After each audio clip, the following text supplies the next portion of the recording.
Welcome. Of course, Emile is not alone. He's with Junious and Megan. And Petrona is outside. I thought he was going to join us. But nevertheless, happy birthday tomorrow. Thank you, and feel like a young man. Yeah. 23. 23. Yeah. Welcome on board. You're going to get it now. In your 20s now, you're going to feel it. So far, take us back. 23 years down the line? Yeah. It's a long time, huh? Mm. You know, the group's changed. I'm the only one that's there from day one, when we thought up this idea of black noise. And Mikey's Oma's house there in Mitchell's Plain, and but we were b-boying before that. We were b-boying since like 1982, and so the Owens changed the show to add beatboxing and rapping, and then decided, okay, we're going to put this group together and we sat in this room out in Lentegem, which was and we, like, everything that's happened in black noise for the last 23 years has been stuff that has been discussed there, like putting out clothing that we wore, like organizing our own shows, touring locally, touring internationally on our own. Because we were very skeptical about signing record deals. I mean, we signed a deal back then, but we went into it knowing, because Dennis must already did it before us, Shaheen and then POC. POC, yeah. You know, and so we asked all those Owens, and then the guys said, okay, let's give it a shot and see. We give it a 2-year period to sign a deal. If it don't work out, then some of them, the first lot of guys, decided to go do them because they studied engineering. One was at Submarine. Good. So some of Owens already were starting out. And then they went back, and I was like, I stepped out of teaching. I was like, nah, I'm not gonna go back. And yes, it was the right decision. I'm not kidding. That was it was teaching outside of the normal. You know, I just changed it so I could. I'll come back to you because the discussions with the Juniors, welcome also. Juniors, yeah? And you in South Africa, first time? This is my first time in South Africa, yes. And what's the link here? You in the Black Noise or with Emile?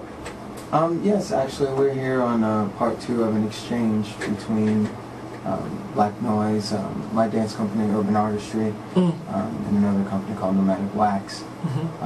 Just trying to do culture, you know, coming together, learning more about each other and seeing how we can help, you know, sustain each other's businesses and each other's cultures. So. Originally from? I'm originally from Virginia Beach, Virginia. Our companies are from the DC area. Okay. And Megan also is here. Yes, I'm the Director of Digital Media with Urban Artistry. Okay. So, yeah, we're really happy to be here. We ran into Emile and Angelo, also from Black Noise, back last fall, and just clicked. Realized our organizations were about the same thing.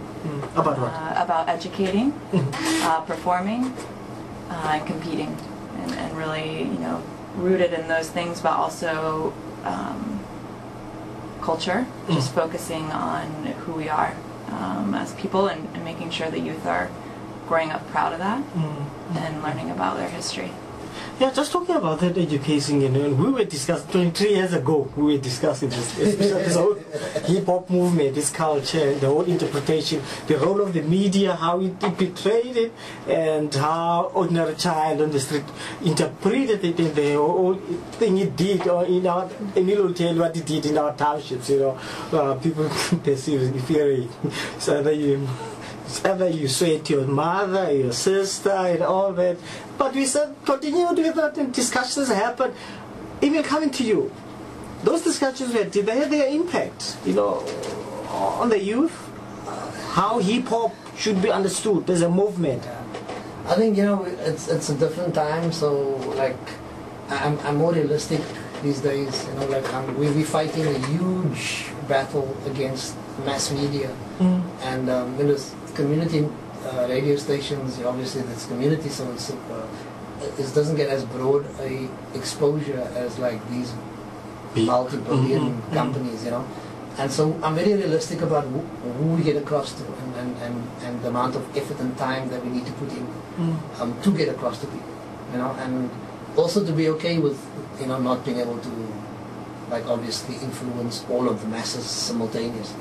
So yeah, it influenced the people who needed, you know, needed to hear it. And I think usually if you have like 1,000 people, out of that 1,000, you know, like 10% is maybe really listening to what you have to say. The others And then are you give yourself a pat on the back. yeah, they're like, yeah, it's fine. 10% got the message, you know.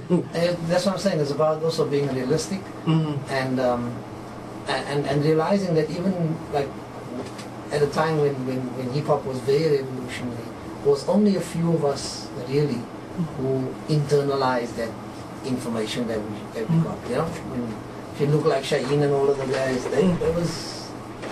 You know, there was you have to be realistic. Can I just come in to take something? No problem. Right, yeah. But now you and Junious, where's the clique here? And also, you know, hip hop, yeah, the connection. Where is the connection? I think we've had connection with Scandinavia and Sweden, the exchanges there. But you know, a lot of young kids when they think of making a success in hip hop, they think about the US, think about you know going to America and why? then, because they saw something on TV. exactly, Must be there. you know what I mean? So it's difficult for someone like me to, you know, to try and tell them like the realities of what it's really like there. And so when we reached out, Nomadic Wax, McGee and a couple of his partners, they work with a lot of African artists, and we thought, you know, who else better to tell what is it really like than people that have a record label in the US that can tell the kids directly. So we pay for ourselves, myself and Angelo, Hilda would pay for the 2 members of Black Noise to travel to the US, and we got them again set up various talks and performances and connections with Junious and urban artistry, and then we as time went on we realized we both on both sides were trying to get the same mission across to young people, and then as this is the return, and the U.S. Embassy got on board in bringing them over and housing them, and so that expense was covered. Phew. Okay. You know?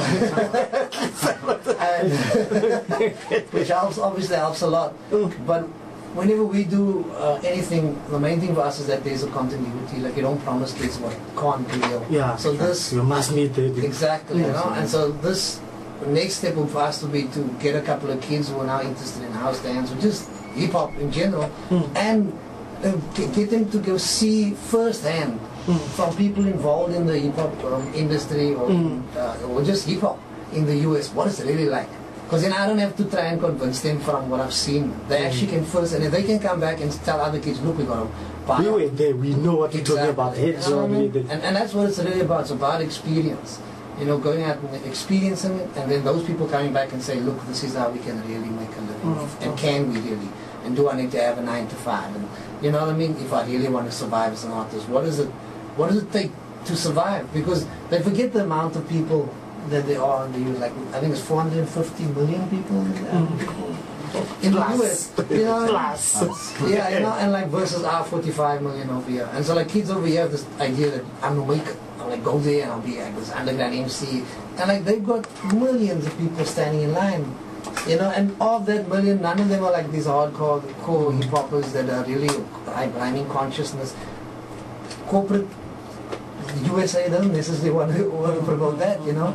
And so I think me saying that is not as valuable as someone from there to the kids here saying that. Junious, you here?